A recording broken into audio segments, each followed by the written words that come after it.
Hi everyone, I want to take a few minutes today and talk about the principles of account maintenance. So there's about 5 key principles that explain why we do what we do with account maintenance, and we'd like for you to understand the why so that you can follow through with the correct account maintenance process that we're looking for. First and foremost, we want you to make sure the customers understand the expectations. So similar to a car payment, where if you have a car payment that's due the first of every month, you pay it on the 5th maybe one month and nothing really happens.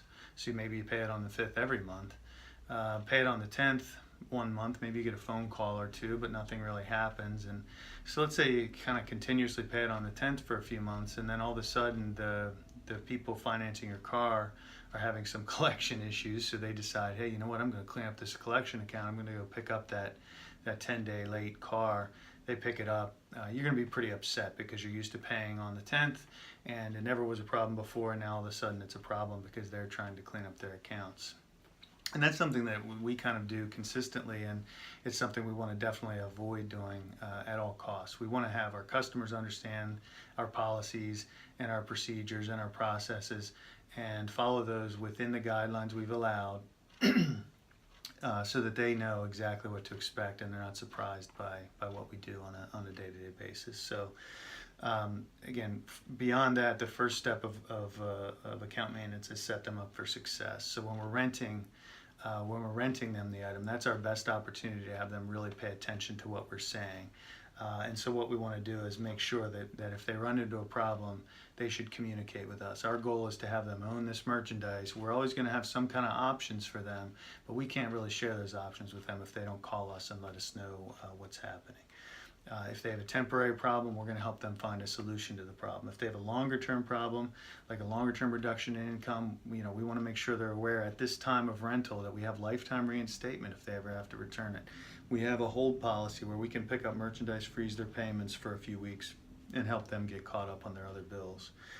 And our goal, over the term of their agreement is ideally to charge them 0 late charges and 0 trip fees, but that's only if they can communicate with us and share with us what's happening, so that we don't have to send people out to visit them. So again, setting up the rental agreement, talking to them about these issues at the time of rental is how we're going to help prevent a lot of problems and a lot of lack of communication, a lot of avoidance issues. Second principle of account maintenance is keep them on their due date no matter what. So something that people, as a natural course of the way you think things through, think that making partial payments is a good idea because it saves people late charges. It's actually against our company policy to make partial payments. So for example, if a customer is due on Fridays because that's when they get paid, that's something I failed to mention. So if someone gets paid every Friday, we want to make sure they're due on Fridays or Saturdays if that's more convenient for them. If someone gets paid every other Friday, we want to set them bi-weekly due Fridays or Saturdays and make sure they're due on their due date. So when we set up the rental agreement, we want to make sure that we are clear with them, when you get paid, and make sure their next due date after that first payment is on their next pay date. Don't assume they want to pay Wednesdays just because they came in and rented it on a Wednesday. So getting back to the partial payments, we don't allow partial payments because what happens is if someone pays on a Friday and they come in, their normal payment's $75, but they only have $50, we don't want to pay 5 days because now they're doing Wednesdays. And you might think you're saving them a late charge, but what happens is they'll come in then in future weeks and they'll come in on their normal payday of Friday, and they'll end up paying a late charge every single week instead of that one late charge that you quote unquote saved them. And then they're upset about, why am I paying a late charge? I always was doing Fridays, now I'm doing Wednesdays. It happens again and again and again throughout the history of the company. So if you ask anyone that's been here a while, they'll probably be able to share stories like that with you. And that's why we essentially have outlawed partial payments. The exception to that is if someone's payday moves. So for example, if they're due Fridays and their payday moves to Wednesdays, then we can certainly pay a partial payment and make them do Wednesdays if that's when they want to come in. And again, just because someone gets paid on Fridays doesn't mean they have to be due on Fridays. If it's more convenient for them to come in on Tuesdays because they are out of town working all weekend and they only get back to town Tuesday and that's their day off, then by all means we want to allow them to do that. But that's the rare circumstance. We normally want to encourage them to pay on their due day, on their payday, or the day after that.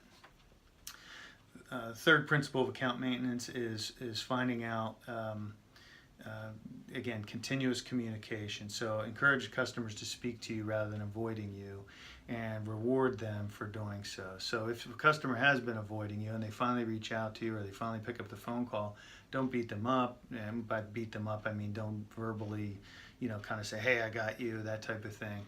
Rather, we want to say, hey, Mr. Customer, I really want you to own this merchandise, and my job is to help you own it. And if we don't bring you to ownership eventually on this, then I consider that a failure.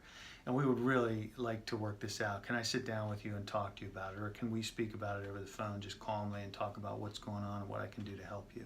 So reward them for picking up the phone. Reward them for reaching out to you by helping them and by giving them the options. And the various options are, again, once you ask those questions and find out why their account is expired, then we can really get to the bottom of it. One reason a lot of times is because they're off their pay schedule. Second reason is maybe they have a short-term problem. Maybe they missed a few days of work because they were sick. Maybe they took a vacation and their pay was reduced as a result of vacation hours or something like that.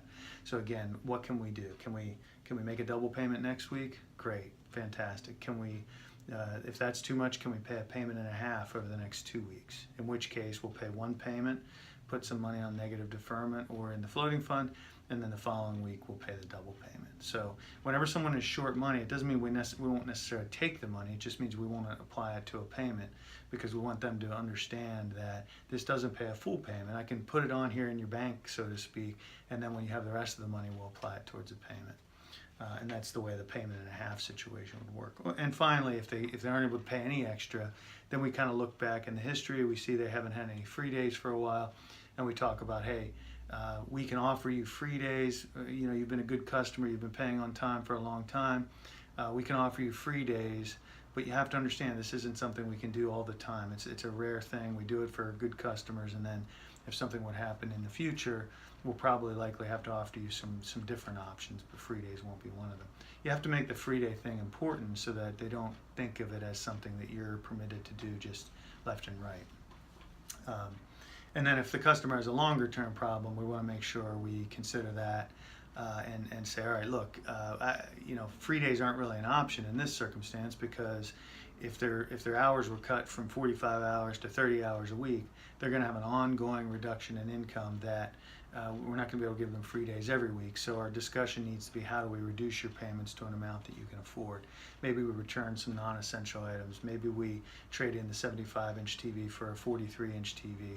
Again, reminding them that they have lifetime reinstatement. If they end up getting back to full hours and they want to get that 75-inch TV back, then they can pick up right where they left off and all is good for them. So they haven't lost anything they've paid. Commitments is the final thing that's super important on account maintenance. And again, the key is don't, I use the term beat up, don't beat up a customer for a commitment. If you talk to a customer and they say, hey, I can't pay until Friday, and you say, well, how much will you be able to pay on Friday? I can only pay $150. Can you pay $250? No, there's no way I can do that. I've got XYZ bills. Don't tell them, well, if you don't pay me the $250, I'm going to have to pick up your stuff. Because that's kind of like, then they're going to say, well, you know what, I'll pay you the $250 on Friday. Then they're probably not going to come in and pay you anything because you've kind of beat them up to give you a commitment that's unrealistic. So again, the conversation is, okay, you can pay me $150 on Friday. Here's how we can make that work. We can pay on 3 of the items. Let us pick up and hold 2 of the other items, and then we'll take it from there. You figure out a plan based on what they've told you they can pay you. And then maybe they figure out a way to borrow the money or come up with more money. When you take a commitment, make sure the customer understands that this is a promise. So make it very clear to them that this commitment is you're helping them out by taking this commitment. We're not, in other words, we're not soliciting commitments, we're soliciting payments. So our goal isn't to just get a commitment for every account. Our goal is to get payments caught up for every account, or get the merchandise returned, that type of thing. So when you take a commitment, just say, hey, Mr. Customer, I want to make sure we're clear here. You're agreeing to pay me $150 on Friday, and then you're going to pay me another $150 the following Friday. I'm going to make a note here. If you're not able to do that, can we agree that you'll let us pick up the merchandise and hold it until you can get caught up, and then that way that saves you further late charges and so forth. And the thing is that agreement, you can remind them then if they missed the payment, hey, remember you told me that we could come and pick up the merchandise and hold it for you.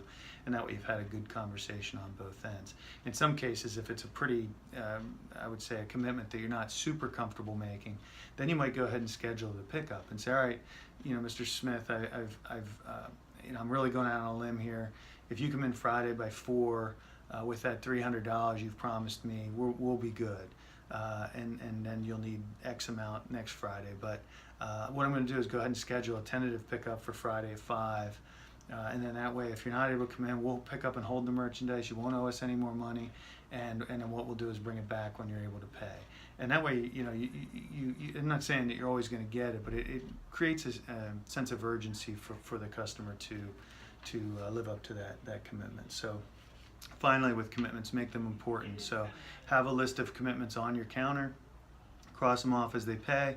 As they don't pay, within a half hour of when that commitment expires, make sure you're on the phone with them.